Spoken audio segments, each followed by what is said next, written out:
Okay, good morning. It is August 19th, 2024, and that means all of the MLS rule, our Northwest MLS rule and NAR rules from the settlement are now in place. They were in place as of the 17th. So today I want to talk about what those rule changes look like for us being in the Northwest MLS. We'll talk about listing agreements, buying agreements, purchase and sale agreements, and how to write up your compensation on those purchase and sale agreements, as well as if you're doing a buyer credit. So the first thing I wanted to do is I was scrolling on Facebook and I am being flooded with a lot of misunderstanding of what these changes mean. And I know that there are different changes across the country versus our privately owned Northwest MLS, but these concepts are really applicable to us anyway. My favorite one is I had to turn away 7 couples from my open house today because they wouldn't sign my buyer representation agreement. The settlement has made it impossible for me to do business. If you are in the understanding that in order to hold an open house, you need to have every buyer who walks in the door sign a buyer agreement, then you are very misunderstood when it comes to this settlement. We are not requiring our buyers who walk in to sign a buyer agreement if you're hosting an open house. Another one of my favorites is if I'm the listing agent, what happens if the buyer isn't willing to pay me? Again, understanding how we get paid is 100% why these changes have been in place. So don't get caught up in the noise. There is a lot going on, and we really just need to kind of focus and simplify what's happening and be able to explain to our clients and potential clients what these changes mean for them.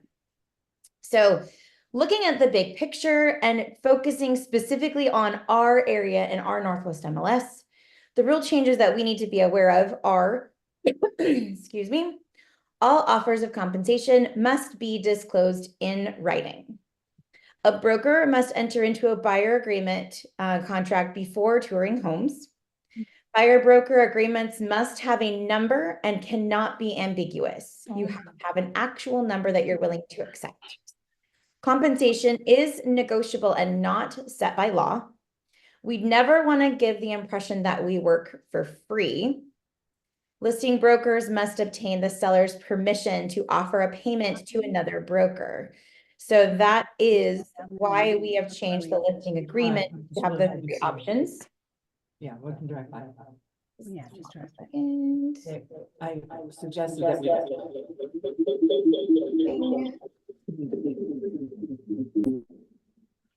Okay. And brokers shall not filter any listings. Now, the idea is Washington State requires us to sign a buyer agreement, which already puts in place how we're going to get paid. So we cannot filter listings because we have been complying with the law and we already know how we're going to get paid. So whether the seller is offering 100% commission or 0% commission, we don't need to worry about that. Let's talk about the listing agreement first, Form 1A. This is the part of the compensation for the listing agreement that has been changed. So I'm going to focus in on this. Now, when we talk about compensation in our listing agreement, Section 7A remains the same as it always has been. This is the percentage or dollar amount that we, as the listing agent, are accepting as compensation. If an unrepresented buyer does come to us, which might happen more often now that there are buyers scared of what's happening with this settlement, we need to be ready to have those conversations with our seller. When having an unrepresented buyer, we need to remember that they are completely unrepresented, meaning we are not providing paperwork, we are not providing guidance. We are in fact telling them that we do not represent them, we represent that seller. And keeping in mind the things you need to do or not do, you can decide how your compensation will be set between you and your seller if this situation should come up. Now, the number you put in Section 7AII is going to be the total number you get. So this is going to be an added dollar amount if it's more, or the same as 7I if it's the same. This is the only place that we're going to add those numbers together because the compensation has been decoupled from a buyer broker compensation. So on the closing statement, everything encompassed in 7A is going to go on the listing broker side for payment. Now, we do have 3 options that weren't there before when it comes to what the seller can offer. Number 1, we need to be letting that seller know that the offer of compensation is not required for buyer broker. And it says that specifically in line 54, that the seller acknowledges that offering a compensation to a cooperating member of our Northwest MLS representing the buyer is not a requirement. So there are 3 choices that the seller can have now. Number 1 is the choice that was there before. They can choose a percentage or dollar amount and go ahead and write that on their listing agreement. Now, this is going to show up on the list or on the Northwest MLS as an offer number, percentage, or dollar amount. It's going to show up as a number. This is the same as it always was before. But other options that are coming into play now are to put no number and just allow a buyer to come to the table with the request of that payment. Now, doing this will put the words request in offer in that compensation line. So when a buyer is looking through listings, there will be no number given out. The buyer will have to come to the table requesting that offer. The third choice that the seller has is to offer no compensation whatsoever. This would be if they are wanting to do $0. If they are willing to negotiate in any way, depending on what the offer might be, they can actually choose to do a request and offer. There's going to be a lot of conversations surrounding this, which I would encourage everybody to go to the Thursday role play to discuss how each of these choices will play out and what the consequences of checking each of these boxes would be. I am going to just go over how to fill out the boxes here. When filling out a seller's offer of compensation, line 57 is the amount offered to a buyer broker. Now, in the event that there is consent for dual agency, in line 60, this would also still be a separate offer of compensation to that buyer broker side of the closing statement. So in section II, this is going to be a single amount, not added with anything else.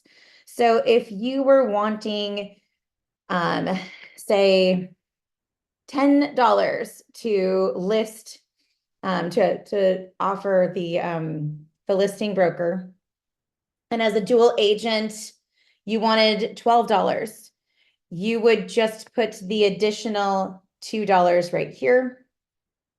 And between your listing at 10 and your additional dual at 2, you would get 12. So this is the part on the purchase and sale agreement that we're probably going to have the most confusion with. So I'm spending the most time talking about this part. On the purchase and sale agreement, all offers of compensation must be disclosed in writing. We are no longer able to negotiate compensation on a separate form. The 41C that we used to know and love is no longer going to be applicable, and we're going to be negotiating our compensation on line 17.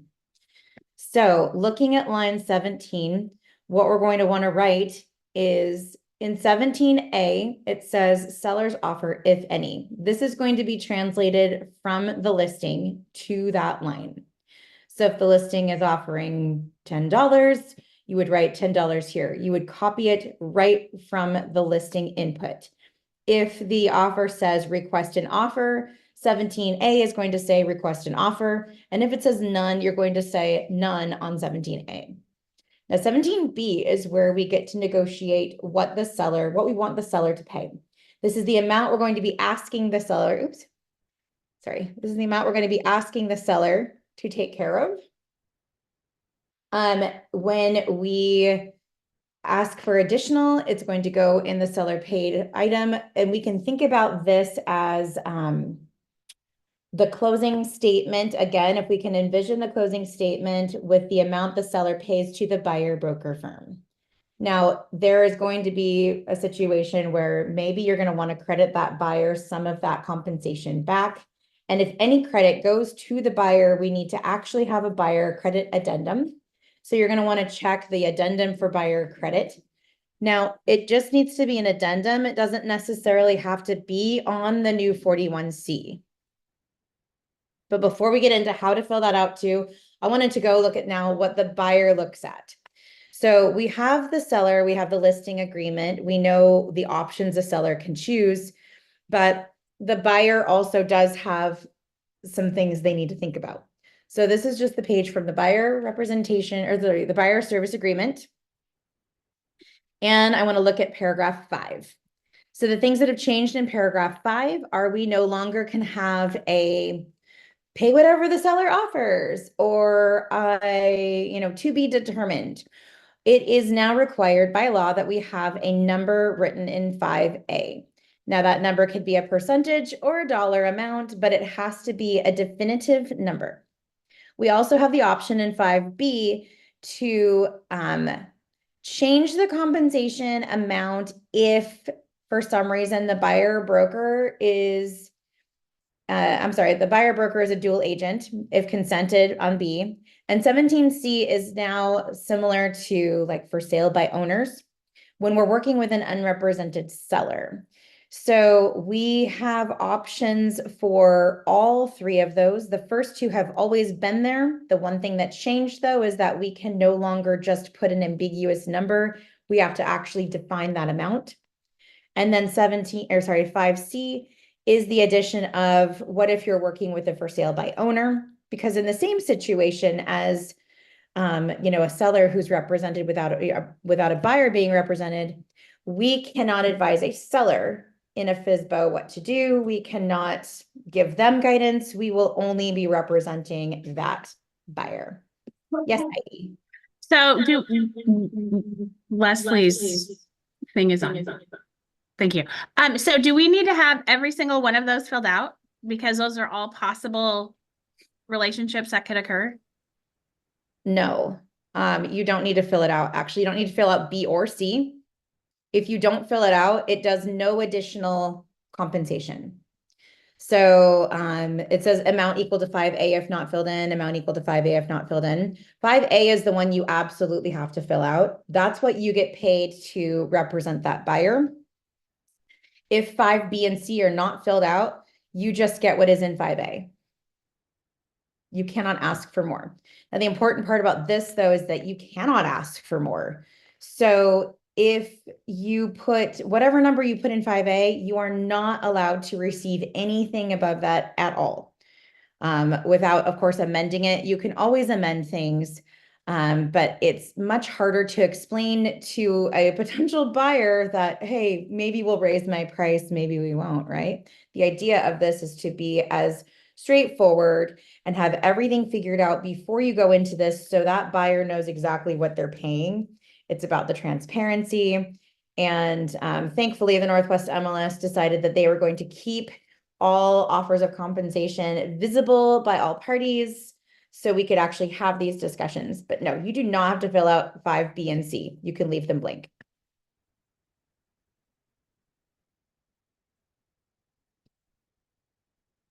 We also want to make sure that we are letting the buyer know that there is not a requirement for a seller to offer compensation.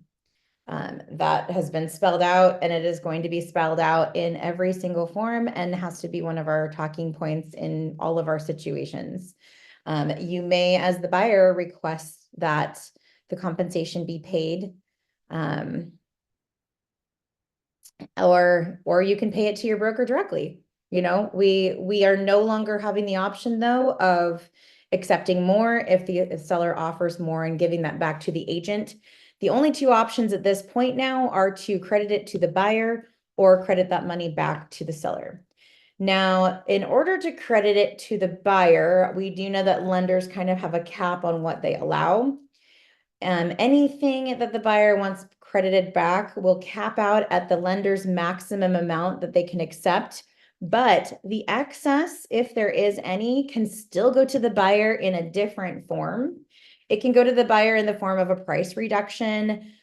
We can put it in other places besides a lender credit. So there are creative ways to give your buyer more financial credit than just what lender allows. And I can show you how to do that at the end of this with the 41C. Hey, Jen, can I say something on that? That's a good point. We have some newer agents here. What Jen's talking about is when you get a credit to the buyer, you can only use what the lenders allow. And so usually that's in prepaids and closing costs, sometimes buying down the rate. So a good rule of thumb before you ask for concessions to the buyer is to call the lender and ask the total allowable cost that could be applied. So I learned that the hard way. I got a lot of money one time, and then my lender's like, "Well, that's awesome, but I can't do anything with it." So it's good thing to bring up, Jen. Thank you. Yeah, and anything that's not allowed, if not allocated, it reverts back to the seller because the buyer cannot accept it. So if you get $100,000 from that seller and the closing costs are only 20,000, your buyer is not going to be able to take advantage of the 80,000 left over. So what we can do with our 41C now, and I'll get to that form, is we can say, I want all the allowable closing costs and prepaids to go to the buyer's credit, and any excess above and beyond that, I would like to be applied towards the purchase price. So that buyer is now able to fully take advantage of all the money that they could get from a seller credit. It actually gives the buyer, I think, a lot more financial flexibility, really. Because we are now in a contract by law to show buyers houses and to already have a payment in place, we are no longer able to filter listings. That is not an option anymore. You're going to be showing that buyer listings regardless of any offers of compensation, because you will have put into place your offer of compensation being paid by buyer. The VA financing is still kind of wishy-washy, and I'm still unclear as to if they are or are not allowing compensation to be paid, or if it has to be paid out in the form of a concession. So I'm going to have to get back with the clarity on how to credit a buyer who's using VA financing their potential compensation to their buyer broker. Right now, it's been really simple because in our market, we have sellers that are still offering the compensation, and we have lenders who are very communicative at giving us how to, the words to write. So you do want to give your buyer a credit. The way to do that is 41C. It is now called the addendum for buyer credit. We are no longer negotiating any of our compensation on 41C. Now, it is still accessible in the Northwest MLS, but by law, as of the 17th, it is no longer complying with the changes from the NAR settlement.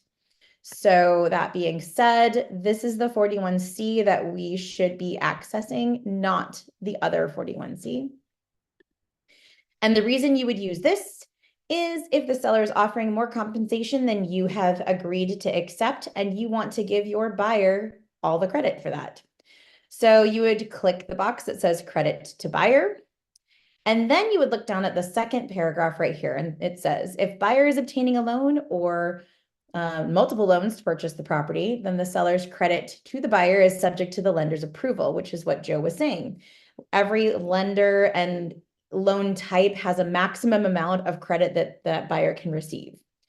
Any amount that's not approved by that lender, this means an excess in that number, can either be applied to reduce the purchase price, or it can be given back to the seller.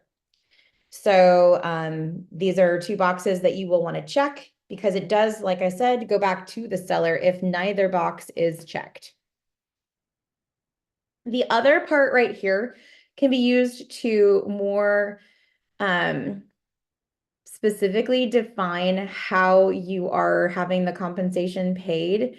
If you get all of this put together and you look at it and you say, gosh, this just doesn't make any sense to me. How is it going to make sense to anybody else? You can use the other box as a form of clarity.